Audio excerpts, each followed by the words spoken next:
Hello. We're live. Hey. Hi. That was the best opening ever. We're live, by the way. We're on YouTube. We currently have a grand total of 2 viewers. Yeah, I know. And It's all for the replays. where are the people?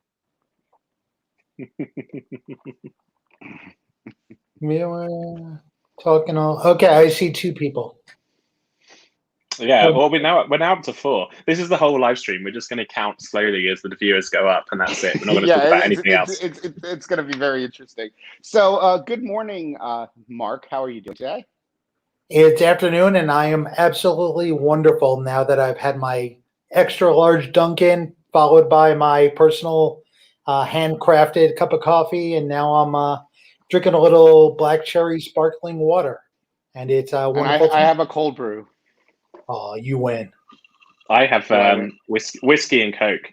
That sounds awful. But it's 8 o'clock. It's 8 o'clock at night here, so. That's right. And Steve almost had. And Steve had a power failure about 20 minutes ago. So that was pretty. That was pretty exciting, right? Pretty nerve-wracking for Michael, who realized that I'm the one who now controls all the production stuff here. Well, so he was like, "What are we gonna do?" I'm like, "What am I gonna do?" He's too old. He doesn't understand. So I'm a little. I'm a little bit disorganized this morning because I'm in Las Vegas, and Steve insisted that I stay at the dice table until 5 a.m. last night. So I do usually what Steve insists on. So I didn't expect. You know that's not true because I would have insisted on slots. Yeah. So I guess a good topic to start with is differences at playing dice at different places. I don't know. Have you thought about that a little bit, Mark, or looked at that a little bit?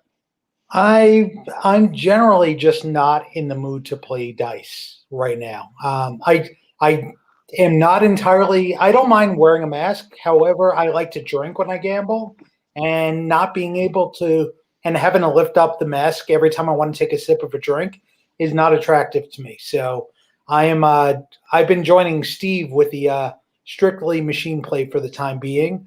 It's just easier to lift up the mask at my leisure and not really have anybody waiting on me if I take a minute. So for me, it's been slots, video poker, and little else.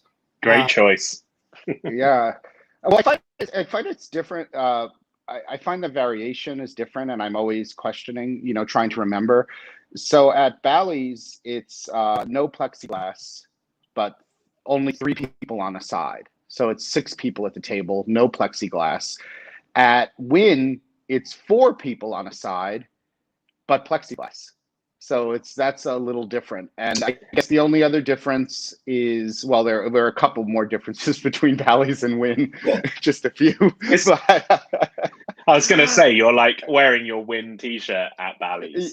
Yeah. No, I didn't. I had a hoodie over it last night. Just so you blended in with the crowd. Yeah, I did. You didn't want to get beaten up. No. One of the other interesting things is, so they allow you to smoke at the at the craps table at Wynn.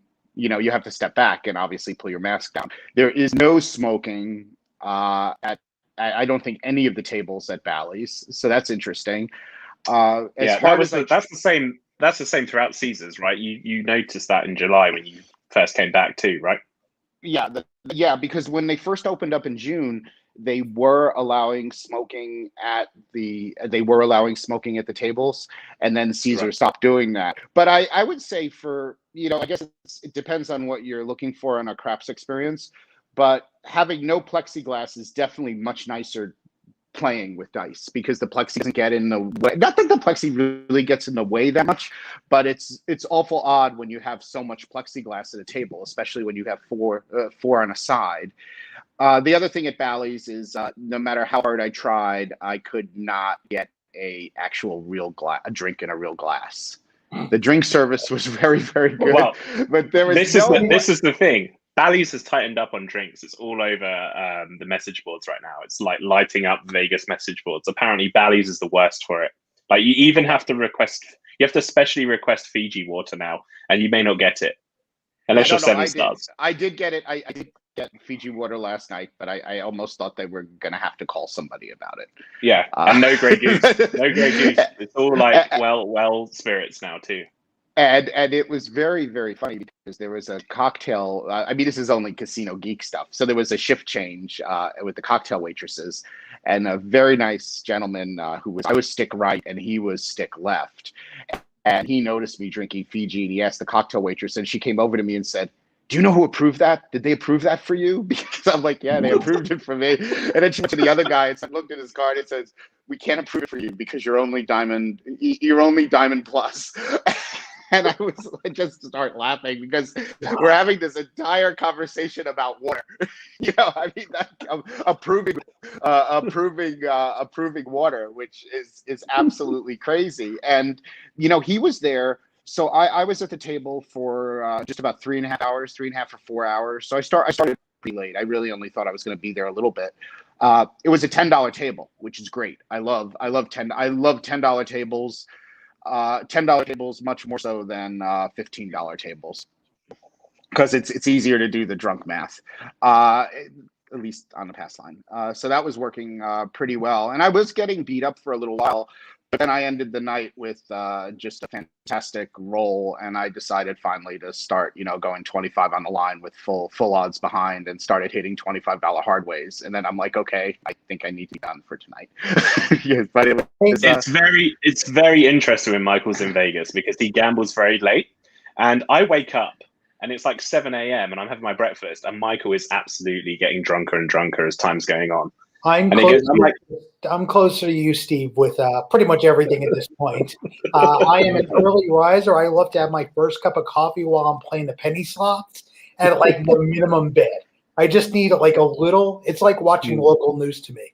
It's just something to stimulate my brain while I'm drinking coffee and waking up and ready to deal with people like Michael. So, well, I was dealing. What was so difficult? What was so difficult this morning is I was, Steve's interrupting me, WhatsApping me so much, so I actually didn't remember. I went to the wrong room. I went to the wrong floor. Oh yeah, blame me for that. You also didn't you miss a bet as well because I was talking to you? Yeah. I missed one. I mean, it wasn't horrible or anything. I think I had less the point. I'm mostly a plate. My style rotates a little bit for a number of different reasons. I'm mostly a place better, and the point was determined, and the new point came out, and I hadn't adjusted the place bet for what the point was because he was distracting me. Hey, Michael, I need to ask a favor of you. Yes. Can you walk down to Harris today? They're supposedly having one of those roll to win craps tables installed. Okay. And I would like to get some firsthand experience on it. And I am not going to go there in my travels this week, so maybe you can do that. Okay, sure. And we can end this live stream. I can do a little bit of a walk outside to look at how busy or not busy things are. I will tell you a couple of interesting. I'm always looking at Caesar's Rewards. IT issues. There always seems to be some interesting IT issues. You know how Diamond Plus and above gets the 4 drink coupons, and you can get the drink coupons from the kiosk after midnight, which is sort of convenient, right? You swipe and get it. Well, I tried it once because I wanted to try to get the drink coupons from the kiosk, and it printed 1 for me. It didn't print 4. You only allowed 1. They saw you coming. They were like, "Don't give this guy any more drinks. No, just give him 1." You're going to love this story. It's so typical of casino IT failure. So of course I'm like looking at it, like, are they stuck in there? The coupons from the kiosk not coming out, and no, it obviously just printed 1. So the next day I went down to the desk and I said, "This is going to be fun." Saying I didn't get my 4 coupons, I only got 1 coupon. You need to give the others, which it sort of looks like maybe you used them and you're coming back for more. Yeah. They actually were super great at the rewards desk, and they printed me out 4. They took that one and then reprinted 4. So I don't know if there's a way that they invalidate them or not. But the interesting thing is, I said, "What's up here?" He says, "Yeah, we have a known problem. I think it's Every that creates the kiosks, is the manufacturer." Yep. They said, "We have a known problem. We don't know whose cards it's happening on or which cards it's happening on. But some people, when they go to request their drink vouchers, only get one. And it's a known issue that we can't tell, but we can't tell which people it is specifically until it happens. So I'm like one of the lucky recipients of a You got Caesars 5? Rewards. No, I only got 4. I had to give back one, and then they should have let you keep it for your trouble. Yeah. So I thought that was such a weird thing, but it does. That's one of those things that really makes me not confident about using kiosks, because you're dealing with a pretty nice credit every day. You're dealing with an $80 credit, and obviously there's a big difference between a $20 and an $80 credit. And the Caesars Rewards desks are pretty much so empty. So it's just as easy to go up there and show your card and show your ID and get it. But now, obviously, I'm scared to use the kiosk to print anything out because I don't want to have to go through that fiasco. And this brings up an interesting story about, because I'm always in favor of IT improvements. I think you are too, Marc, right? Like, you would think something like being able to get it from the kiosk and not have to interact with the desk, especially during COVID, is a good thing, right? Absolutely. But it doesn't surprise me when Caesars has a glitch and nobody else in the world does. Caesars has so many glitches, doesn't it? It's so bad. Yeah. Well, this was just funny. It wasn't like, I was expecting him to say something like, yeah, it was just a glitch. We're sorry. He's like, oh, it's a known problem. We just can't figure it out. I'm like, welcome to Bally's. But I have to say it was extremely honest. I mean, that is actually, I give this guy credit for the absolute honesty, but it does remind me, I don't know how much you pay attention to this, Marc, or how much there is in this city. I wonder what they're doing at Circa now too, because I haven't really played there. Electronic markers. Have you noticed that at all at any of the properties? I know all of these properties, pretty much so. The Caesars properties still use where you sign the paper markers, but I know in Atlantic City they were transitioning to electronic markers at a number of properties. Have you kept track of that at all, or seen that, or any talk of that? Yesterday, I saw that the Strat installed the electronic marker system that Ellis Island is using, and that's supposedly going to roll out to a slew of casinos this year. Those are the first 2. So essentially with this system, I'm not sure how Atlantic City works, but with the, I believe it's marker tracks is what it's called. You can get a marker at a slot machine instead of using cash. And it's sort of a quick approval thing. But like I said, the only 2 I know using this is Ellis Island and the Strat at this point. The only other cashless solutions I've seen are for table games, and that's the Play On system that Derek Stevens uses at his properties, that Station uses at their properties. But I haven't seen it on the Strip at all yet. I wanted to ask: do you think there's some danger in perhaps bringing in the ability to gamble, say, with your credit or debit card, particularly at a slot machine, if that comes in?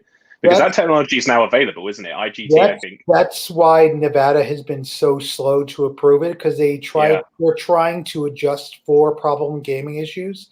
And this has been a problem that should have been solved years ago, because they've been working on it as long as I've been in Nevada. And that's been 10 years now. So, it's not like this is a new technology that they are working with. It's just that it's finally getting used. And, hopefully they can start moving. The new commission, the new chairperson of the gaming commission said that he wants to be more proactive getting cashless solutions out there. So maybe we'll see more of this stuff. But at this point, it's slow going right now because the year just started. I mean, we're at the beginning of February. So I'll give the guy...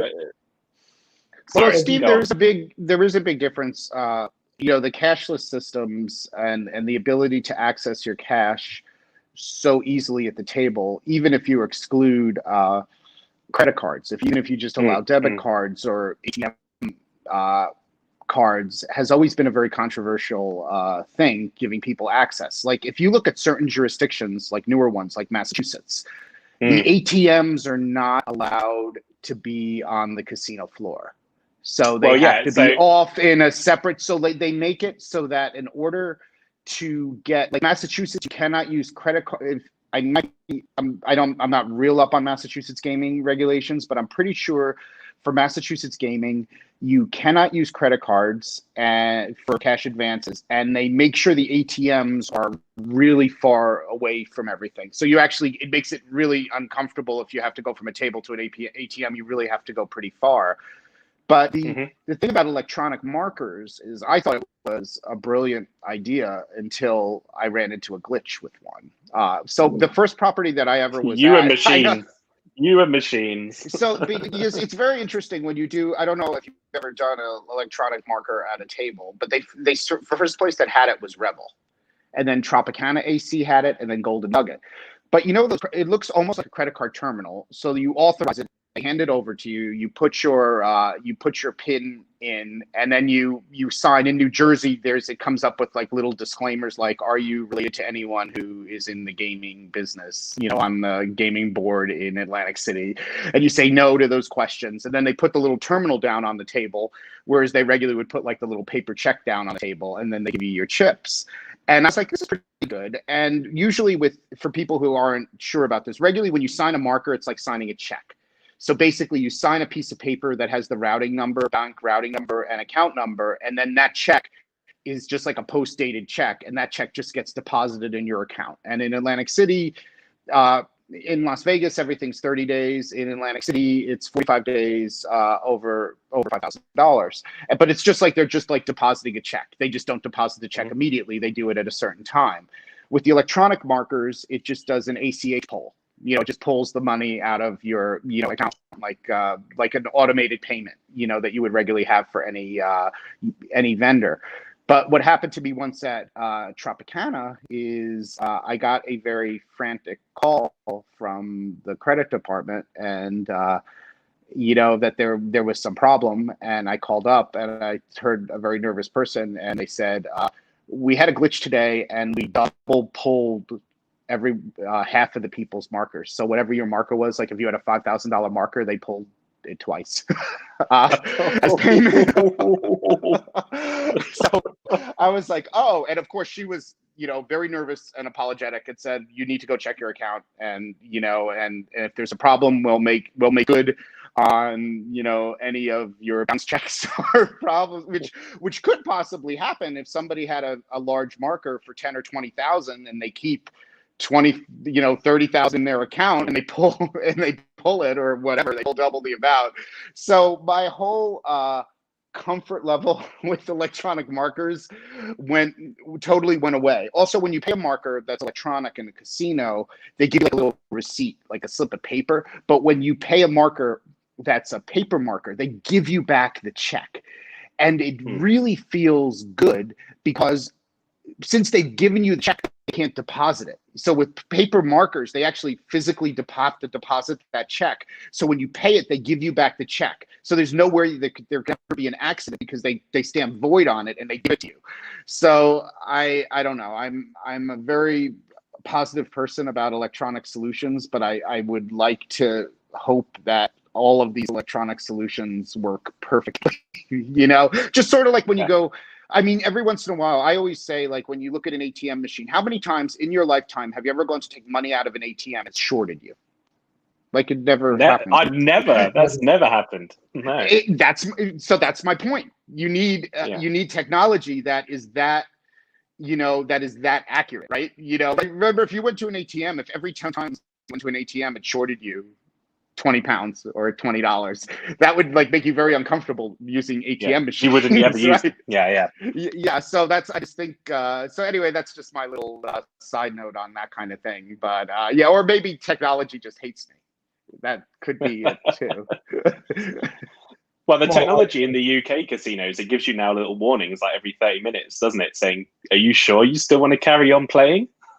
Yeah, that's you've been playing for 30 minutes. Do you want to carry on? No, that's good. So Marc, what's any I guess I want to know from you if there's any interesting scoop that you find that's coming on and also coming about, and then also talk a little bit about if you've been getting any feedback from people as far as their visits to Vegas and the overall comping situation, and then I can speak a little bit to that too. Let's make Marc front and center for this. Yes. Whoa! You gotta stop moving me around. So feedback in general for Las Vegas is normal. It's people I think have adjusted to the changes.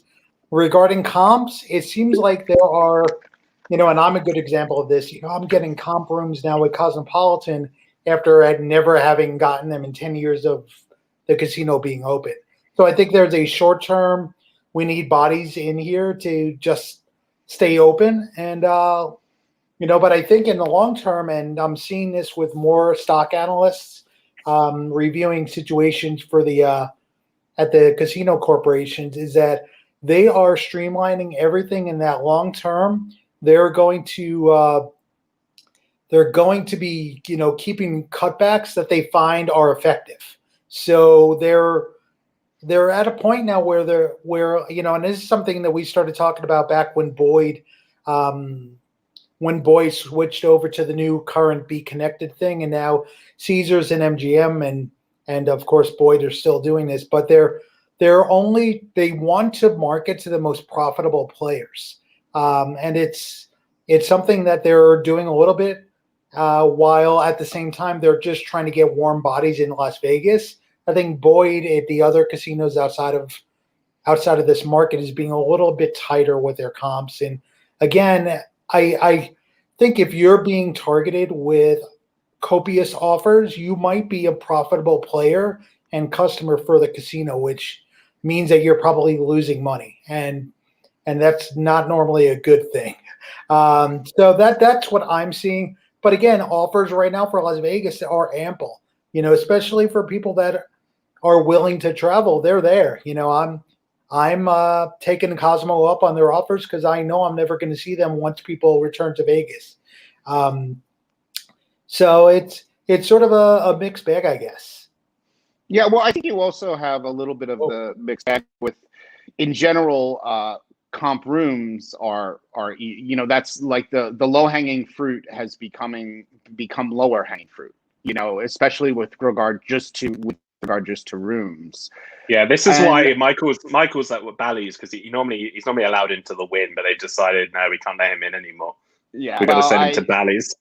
I was here this week because we're working on a lot of. I'm working with Las Vegas Advisor on a lot of this luxury hotel booking stuff. The booking hotels with benefits, and there just are so many good promotions in Vegas for cash rate. But as you might know or not know, I've spent a significant amount of time at Wynn, and I really didn't want to have to gamble much this week. And I think it's also really important to see other hotels and see what the processes are and the way things are a little bit different everywhere. So I'm sort of curious about that. And I have no real complaints here. I mean, I would say it's like this is the suite if Holiday Inn wanted to have a presidential suite or something. I mean, I want to know if you've seen any ghosts yet. You're at Bally's. That's supposed to be like the most haunted hotel but in it's, Vegas. Right? I mean, it's a decent. It's sort of. Whoa! Did I screw something up there? Yeah. Let's see. You're still here. It's all good. I mean, I think these rooms are very interesting. Let's see. He said he's not good at technology. I am horrible at technology. Oh, there we go. Look. Oh, there's a link. There you go. Oh. I hope Michael's got pants on and he isn't just dressed from the top up. Yeah, but it's. Oh, nice. Mean, this is a very interesting suite because it's really quite large. Look at that lamp. Look at that. A lot of extra. Oh, I want to show you my favorite lamp in this suite. It's sort of interesting. Oh my God. We also, at some point while you're doing this, we have to talk about these rooms for the Wynn, these planned room renovations that they shared photos of. Here. The views are pretty cool though. That's a good view. Yeah. I mean, do you miss it, Steve? Look, there's your Caesar's Palace. You're such a tease. Your old home. My old home, yeah. They really do need to wash the windows at Bally's. I don't, Mark, maybe you should mention that to somebody. I don't think they've washed the windows in a long time. They've never washed any. Caesars doesn't wash windows. It's part of their. It's part of their separation.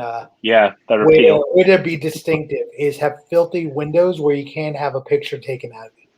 This is the 1980s cold, and they would like their room back. Are you going to get into your tub? I think you should get in I don't there. know. Do the rest of the live stream from your tub. It's stunning. I love this. He's not doing the I whole love this trip lamp. from there. Isn't That's that cool. That's sort of cool. That's got the retro. That's got the retro cool thing, but it's not. It's just very odd. I always find it's really odd from a look at the distance between the bed and the desk area. It would almost have been better if they made the living space even bigger and cut that bedroom down a little. Yeah, it's just a little. It's a little bit. I think that's a little bit odd, but it's fine. It's actually much cleaner than I expected it to be, and I don't know. Mark can correct me on this, but these were renovated about 10 years ago, right? These Jubilee it's rooms? less than that. It's about it's less.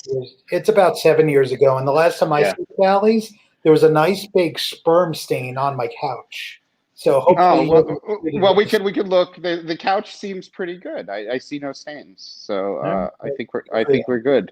You know what, Michael, the room looks so clean. Did you tidy up, or have you had housekeeping in? I have a personal relationship with the housekeeper. She's a very sweet lady, and she comes over in the morning and goes, "Can I clean your room?" And I tipped her yesterday. And today I was going downstairs to get my drink vouchers, and she was there, and she said, "Can I clean the room now?" And I said, "Of course you can." And what was funny about it is I tipped her again, and she said, "But you tipped me yesterday." And I said, "Oh my goodness, Bally's, they must not be used to." But she was very sweet, and she was so happy to get the tip again. But I just thought it was a little. I thought that was really funny, because she's like, "You tipped me yesterday. You don't have to tip me again." I was like, okay, I've never heard somebody refuse a tip before.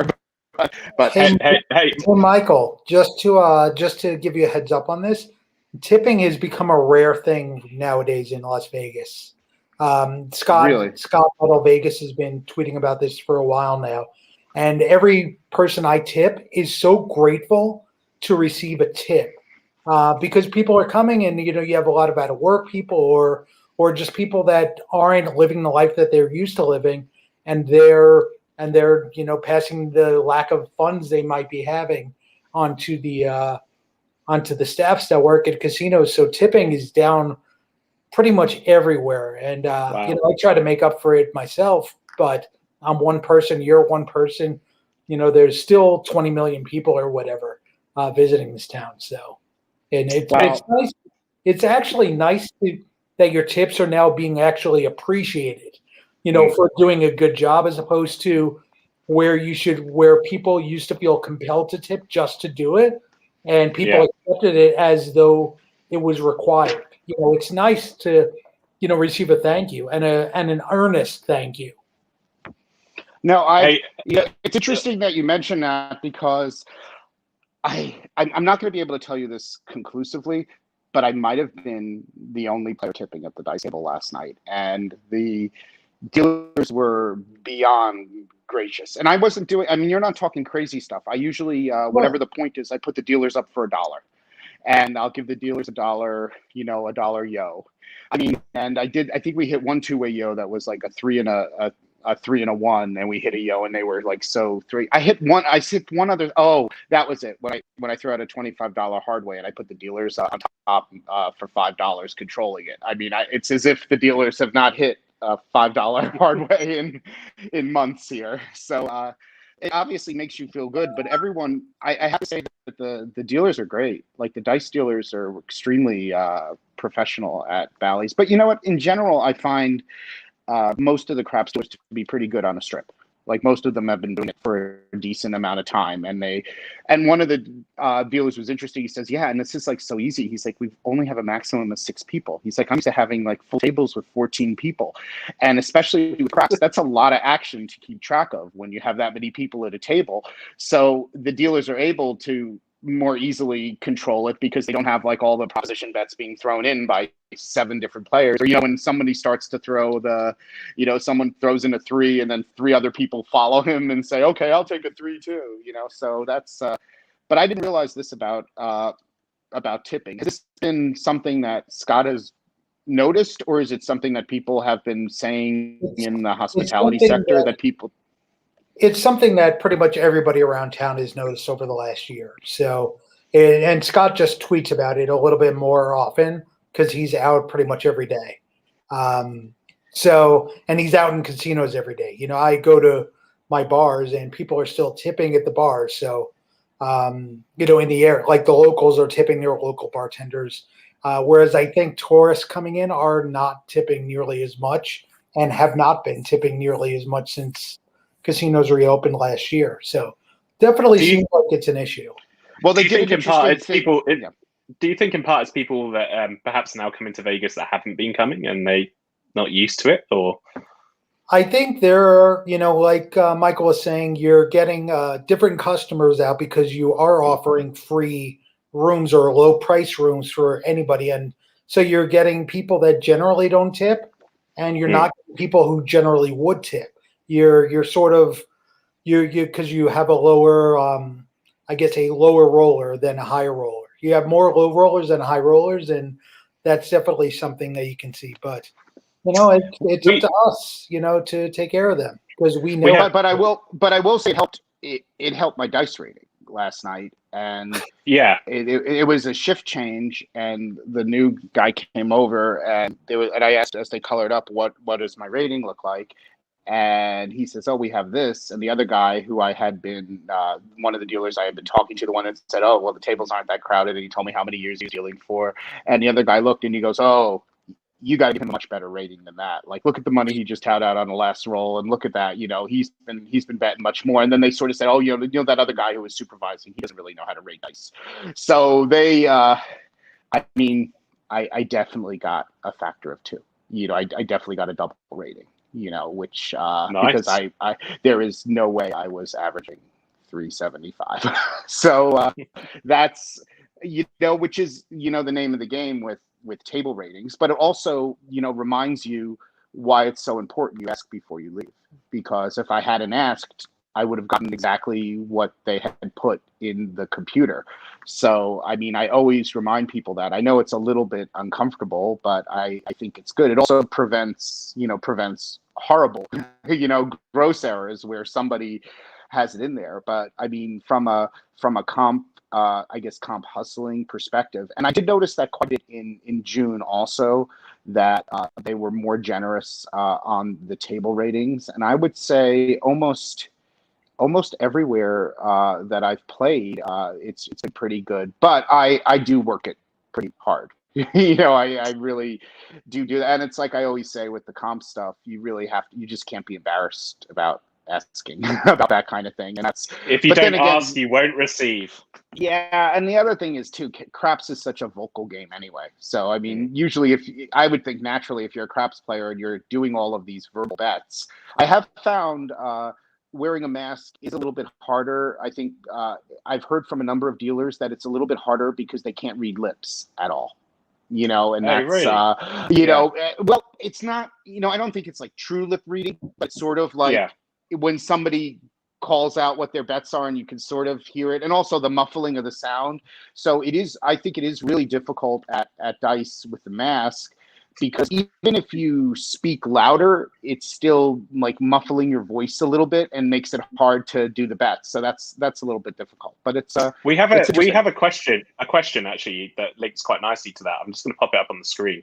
Alex Glover in the chat room says, "Do you reckon masks will still be mandatory in Vegas when they hit the summer?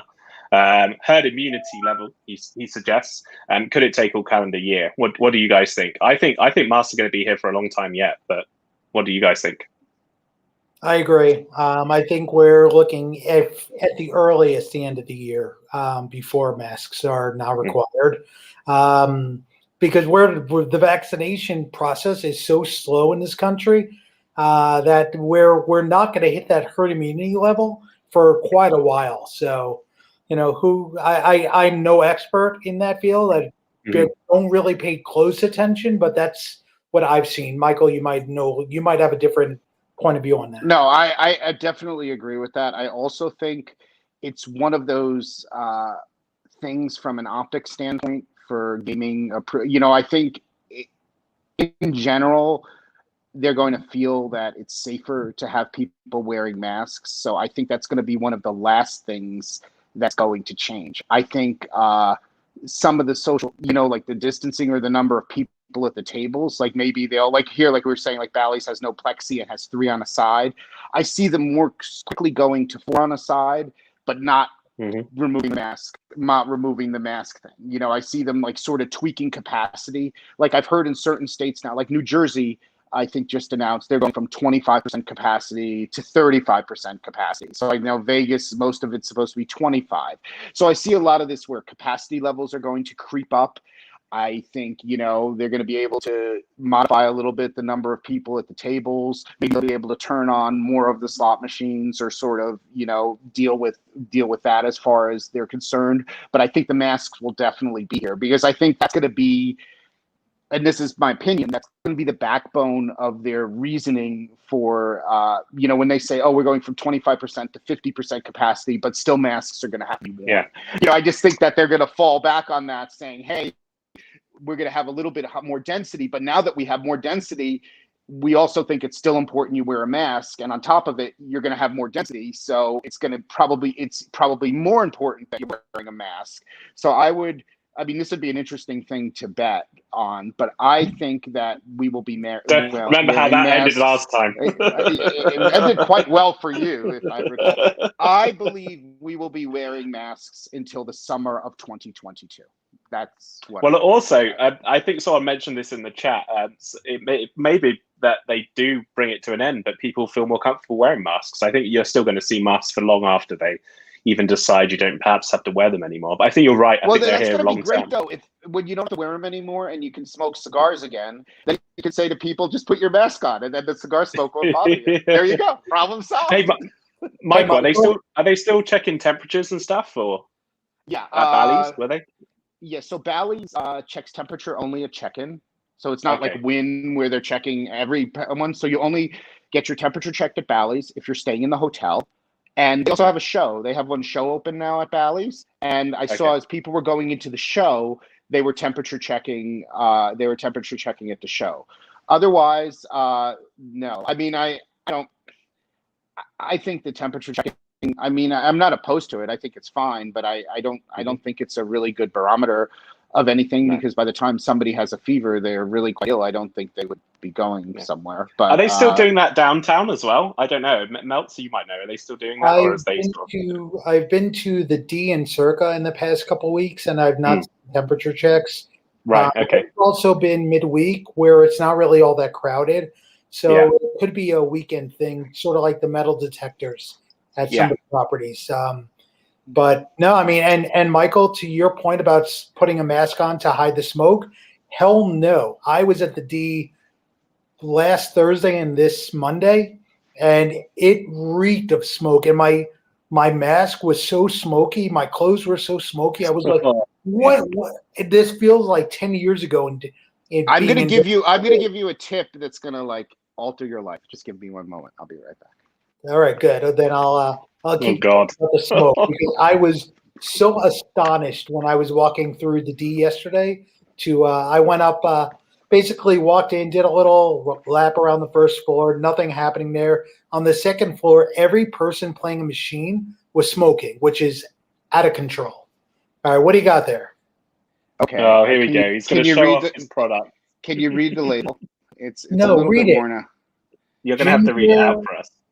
Ginger Flight Therapy roll.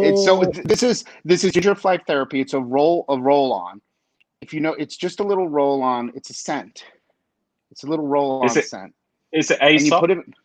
It's Aesop. Yeah, of course it's Aesop. I was going to say anything less from you, I'd be disappointed. But this has an amazing scent. But it's such a strong scent that if you're ever near anything that bothers you, basically you keep this in your pocket, you just open it, and you put it and you put it up to your nose, and it totally equalizes everything and makes you feel like you're in like the most beautiful smelling fantasy world. Yeah, well, And Michael, what I have a tip for you to save some money and do that. You could put your hand in your pants and fart and do the same thing. Hey, but the other thing imagine if they did those in casino sense. That's like genius. Like the Wynn should be selling those. The Aesop, what I do with it sometimes too is I just dab a little bit inside my mask, and that gives me that really nice scent and feeling. But it's a great scent. It's meant for if you're ever flying or you're somewhere and you feel a little nauseous, or if you've ever had the situation where you've been on a flight where the person sitting next to you really smells really, really bad. This will actually correct that situation because of the way the scent oils are. As long as you put it to your nose, it'll make it a much better situation. So it's a product I highly suggest. Actually, I'm going to get you one, Mark. I was going to say, I think you should gift Melts one. That's right. Unfortunately, we don't have like an affiliate commission, right? Look at the show notes for brand, right? I mean, you know what? Mark's going to become the brand ambassador for Aesop. Do you ever use their products, Mark? They're really amazing. I don't even know what you're talking about. I steal them. I steal them from Michael's house.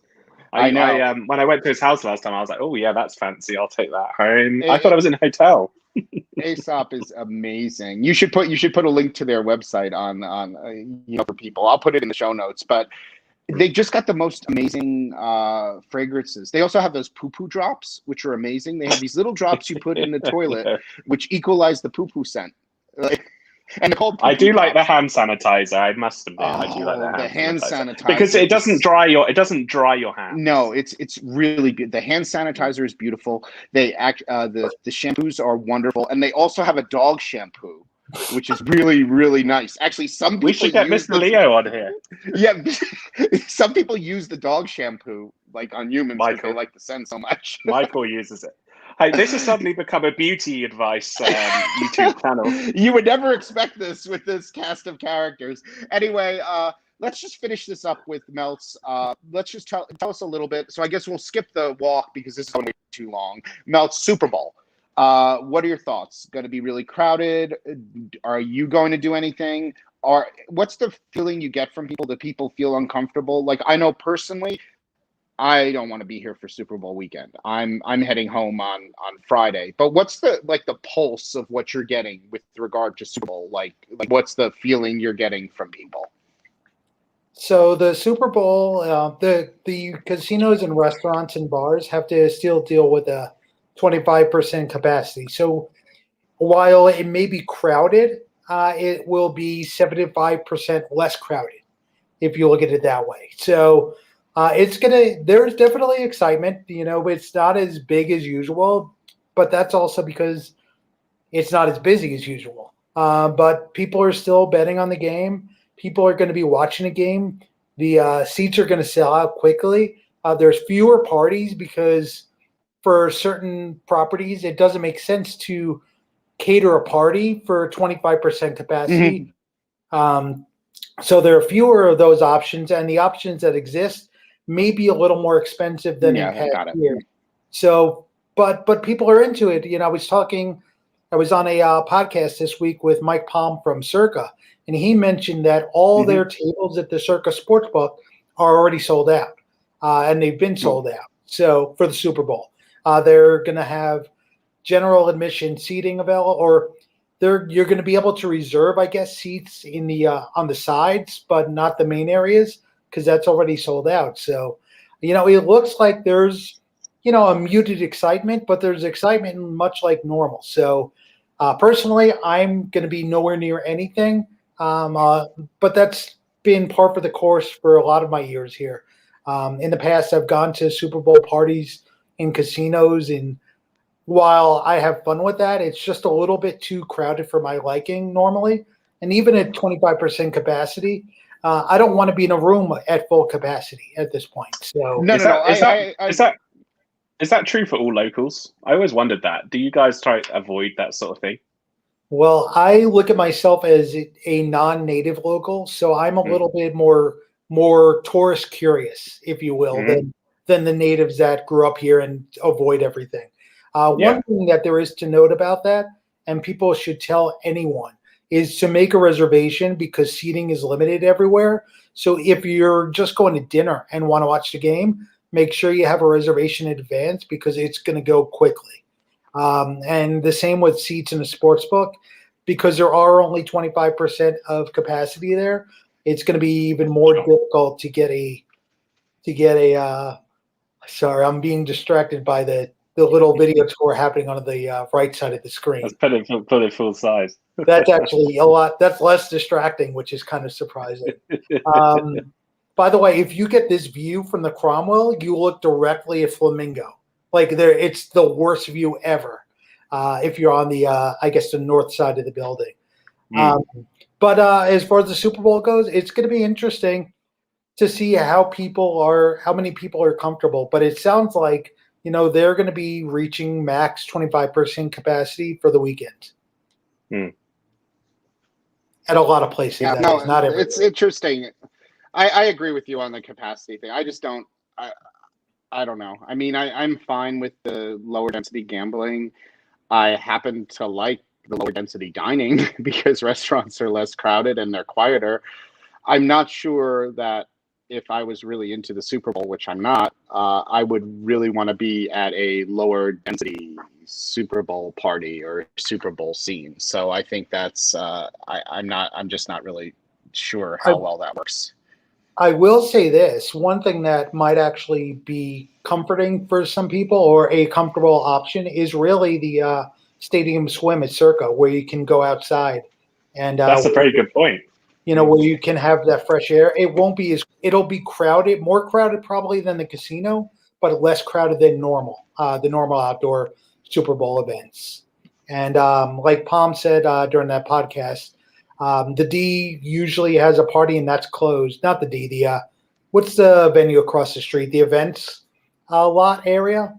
That is closed. So in general, and they're not going to open it just for the one-off event. Yeah, no, that's interesting, and that makes actually outdoors is really great, and I'm a huge fan of outdoor dining, and especially for people who like cigars and that kind of thing. And Circa is very smoking friendly anyway. It's a really nice experience, so that's great. Well, thanks for that insight, and we're just ending a little bit of view because why not? Because the view, even though the windows are really dirty, I think the view is still pretty nice. If you sort of look down, you can see there's like nobody on the street. Like it's really, looking towards Caesar, there's nobody outside. And honestly, I've gone into some places, like when I went to pick up dinner at Blue Ribbon Chicken, like just around 8 o'clock, just before, it was empty. Like nobody. Anyway, places have been really quiet.